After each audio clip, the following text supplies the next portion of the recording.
La Commission européenne débloque 10 milliards d'euros pour la Hongrie. L'annonce mercredi de l'institution fait polémique car Budapest menace d'utiliser son veto à propos de l'Ukraine lors du sommet européen qui s'ouvre jeudi à Bruxelles. Ces fonds sont gelés depuis près d'un an à cause des attaques portées par le Premier ministre hongrois Viktor Orbán contre l'état de droit et sur la menace que représente la corruption dans le pays. La Commission estime désormais que les autorités hongroises ont fait les efforts nécessaires en matière de réforme judiciaire.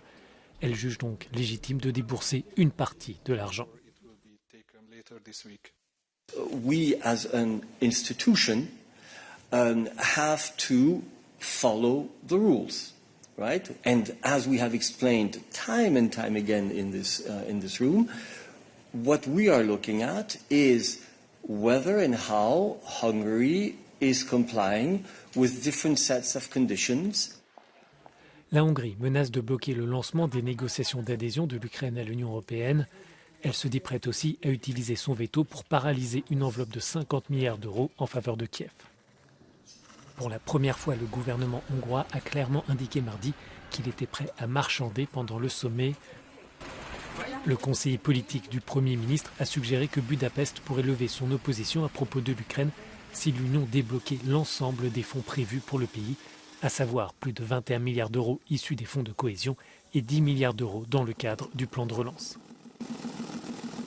Les dirigeants des 4 principaux groupes politiques au Parlement européen ont averti dans une lettre la Commission. Ils estiment que la réforme judiciaire en Hongrie n'est pas suffisante et demandent à l'institution de ne pas répondre au chantage de Viktor Orbán. It looks nasty that you release 10 billion euros to Orban just before the council. We don't even know if it's kind of a negotiation for some position tomorrow regarding Ukraine. These kind of political games, they are not the way to go with a bully like Orban, with an autocrat like Orban. Les chefs d'État et de gouvernement de l'Union se retrouvent à partir de jeudi matin pour parler entre autres de l'Ukraine et de la révision du budget européen. L'opposition affichée par la Hongrie pourrait rendre les discussions difficiles au risque de prolonger les débats.